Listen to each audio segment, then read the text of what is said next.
Albert, always good to talk with you, buddy. A lot to get into. I guess I want to start with the McDaniels thing. I don't know if you heard what I was saying, but I feel like the combination of whatever happened with the Colts last year and Tebow, I feel like those would be my first two questions if I was interviewing him, and I feel like that might be tough for him to overcome.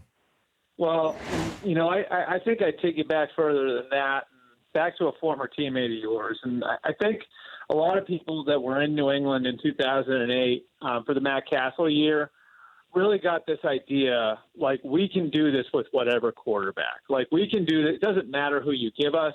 Just give me an athlete who can think through and who can learn, and I'll be able to make something with him, And so I think whoever the guys that were there on the offensive side of the ball in 2000, and I think Bill O'Brien was affected by this too. You can see with the way that they fumbled through quarterbacks in Houston the first few years, that they could almost make do with anything at quarterback. And I think Josh has learned his lesson on that. And so, I think he's a very different coach than he was in Denver. I think the problem that he has from a perception standpoint is that, he left Denver, goes to St. Louis for a year. That doesn't work out. They all get fired. And then he goes back to New England, and he's with the greatest quarterback of all time again. But I can tell you the way that teams look at him and the way that the teams that are considering him look at him is as somebody who was way ahead when it comes to all the offensive innovation that we've seen over the course of the last, 3-4 years, and all the college concepts making their way to the NFL and all of that. Like, Josh McDaniels is really seen as somebody who was on the front end of that. And I could certainly see where a team like Green Bay would be very, very interested in him based on his experience with Tom Brady. Do you think, Albert, that he's the most highly sought after candidate? And if he's not, is there a guy that you hear or believe is hotter than anybody else? Well, first of all, no, I don't think so. I don't think Josh is a fit for everybody. And one of the reasons why I think that Green Bay might wind up being the right fit, and I think Green Bay is the one that very seriously, you look at like a week from now could be making that hire. One, there's some pre-existing background with him and the general manager, in that he was the front runner for the 49ers job 3 years ago or 2 years ago, and simultaneously Brian Gutekunst, the guy who's Packers general manager now, was the front runner for the 49ers GM job. So they did work on each other. The second piece of this is that the Packers need to find someone who can coach Aaron Rodgers. I know that sounds like a simple thing, but how many people on the planet can possibly know what it's like to have to find a way to give Aaron Rodgers new information to challenge him on a day-to-day basis, and how difficult that is? Well, Josh McDaniels, because he's coached Tom Brady, is one of the few people who has experience doing that sort of thing with that level of quarterback. I do not think he's the most sought-after candidate, and I'm going to tell you that I think the most sought-after candidate right now has a job and will be coaching this weekend, and that's John Harbaugh. And I just tell you that I think a lot of teams are sitting out there waiting to see what happens.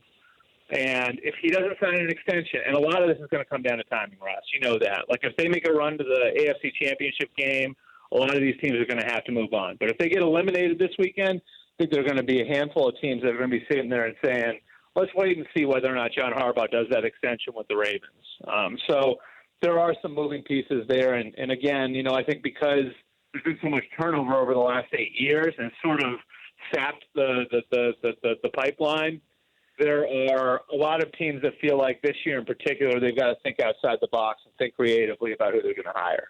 But even if he doesn't sign an extension, Albert, he's still under contract through next year. Right. But if you're the Ravens and he doesn't want to be there, and I'm not saying that's the case. So let's just say John Harbaugh looks at it and says, Ozzie Newsome's gone. There's a new general manager coming in, and Eric DeCosta. The organization's going to be a little different. And I say he wants a little more control, and he can't get it. Do the Ravens then go forward knowing that very well might be John Harbaugh's next year? Do they go forward with John Harbaugh in a lame duck year, or do they turn around and try to get a draft pick for him? I mean, I think that's the question, right? Like, if you're the Ravens, and you're in that situation, and he's not willing to sign an extension, and you know that you might lose him in a year, is it better to go through with the 2019 season with him as your coach, knowing that he might be gone? or is it better to rip the Band-Aid off and collect some compensation for him? I think it's a fair question to ask. Talking to Albert Breer, my buddy from the MMQB. You can catch him as well, NBC Sports Boston. He always has the information. Terrific point about McDaniels and Aaron Rodgers. And with how close Rodgers and Brady are, I do think that there would be, that Rodgers would, not that he's the one making the decision, but he definitely would sign off on it and be happy about it, I would imagine. Yeah, and, again, it's one of these things where it's a challenge. Again, it's a challenge to coach those guys. I think that anybody who coached Peyton Manning would tell you the same thing. That there's an anxiety that comes along with coaching guys at that level. On a day-to-day basis, they're so prepared, and they've got so much background, and they've got so much experience, and they know the game so well that it's very, very difficult to find something for a coach on a day-to-day basis to go in that environment and know, like, this guy's going to think I'm full of it unless I'm outworking him. And, that's how Adam Gase made his name with Peyton Manning, was that he would be willing to, field texts from Peyton at 1 a.m. if Peyton had something he needed answered, And so, that piece of it I think is really, really important. And I think Tom Brady would communicate that to Aaron Rodgers, which would be huge for Josh going in there and knowing that that's been communicated to Aaron Rodgers. Aaron's not the easiest guy to coach. Aaron has his own thoughts on the way that things should be. I think that the guys on Mike McCarthy's staff would tell you that, Aaron's propensity for changing plays and playing off schedule and all that different stuff frustrated them at points and made it more difficult for McCarthy and his assistants as play callers. But I would tell you the flip side of that is that, with all the problems that he's had this last few years, the frustrations that he's had with McCarthy's offense, I would think that he'd have to be open-minded to someone with Josh McDaniels' resume coming in and trying to put the offense on a different level than it's been. Okay, so Albert, put Harbaugh aside since he's under contract. Is there a guy who's available right now that's the most, intriguing guy, or the people? Is it Adam Gase? Is there a guy that who are you most convinced is going to get a job? I'd say Gase is in that group. I think Gase is there, and Gase, to me, it's just a combination of, okay, he's got head coaching experience, he's gotten the most out of the quarterbacks he's been around, and I think that he'll get in the interview room and impress people. So he's definitely one. I'm going to give you another one that's sort of off the radar that I believe can have a job if he wants one, and that's the head coach at Iowa State, Matt Campbell. And I'm just telling you, Ross, a general manager put him on my radar in September, and the amount of unsolicited texts I get from people in the league whenever I write or say something about Matt Campbell is staggering, about how impressive he is, how impressive the program at Iowa State is. There are questions, of course, coming from the college level about, how would he put a staff together, what would it look like, all the rest of it. But, I very much think that, that if he were willing to talk to the Jets, I think he would be at or near the top of their list. And I think that the Browns will quietly see where his interest is and maybe quietly go in and talk to him. These things obviously at the college level have to be a little bit different because of how they affect recruiting and all the rest of it. But I think Matt Campbell will be a head coach in the NFL in the next year or two if he doesn't go to a college football blue blood. All right, so Albert, we talked about the first two questions I would ask Josh McDaniels. I want to get to Adam Gase then, because I've seen you tweet that things didn't end well in Denver, which is why he's not a candidate there. The Miami Dolphins just fired him, I thought somewhat surprisingly, and reportedly there were players that went to the owner, Stephen Ross, and said that they wanted him out, they didn't like him. I mean, my first question, if I'm interviewing Adam Gase, is what the heck happened in Denver and Miami that things ended so poorly? Yeah, and I think in Denver, I would just tell you in Denver, I don't know if it was the Broncos being ticked off at him as much as it was maybe him being ticked off that he wasn't more of a candidate. I mean, for the head coaching job there when it went to Gary Kubiak, and that all happened really, really quick.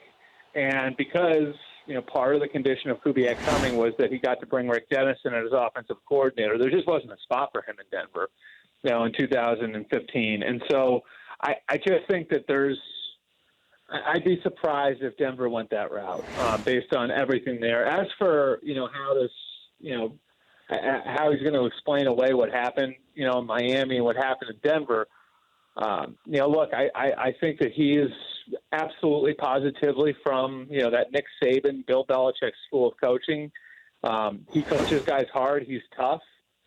He comes off as an alpha, and he's not for everybody. But I think you can see the players who listened to him got results. Now, the question with Adam Gase is going to be how comfortable are you with, him having a strong idea on what he wants in players? Because there are obviously some guys that were in Miami that aren't in Miami anymore because, Gase didn't want them there. Guys like Ndamukong Suh and Jarvis Landry, they weren't program guys, and so they wound up being gone. And so, you have to be comfortable with that part of it. But I think the results he's gotten in getting the most out of guys who sign up for what he's selling them have been outstanding almost across the board. And he got a lot out of a Miami team this year that wasn't very talented. And, so I think there's a lot of positive there on top of the obvious, which is that he's a still young guy who's got a lot of experience coaching quarterbacks at a very, very high level. Albert, what of the 8 openings was the most surprising to you? Was it Gase? Was it Mike Brown finally pulling the trigger on Marvin Lewis? And do you think that there might be any more surprises to come, Jay Gruden or elsewhere? No, I mean, I think that this is probably it with the possible exception, with the possible exception of Baltimore, where, something happens there. I still think Steve Bisciotti, I think he's being earnest when he says he wants to keep John Harbaugh. I think that is a big part of what happened in Baltimore was Bisciotti looking out at the landscape and recognizing, holy crap, all these teams are lining up to hire my coach.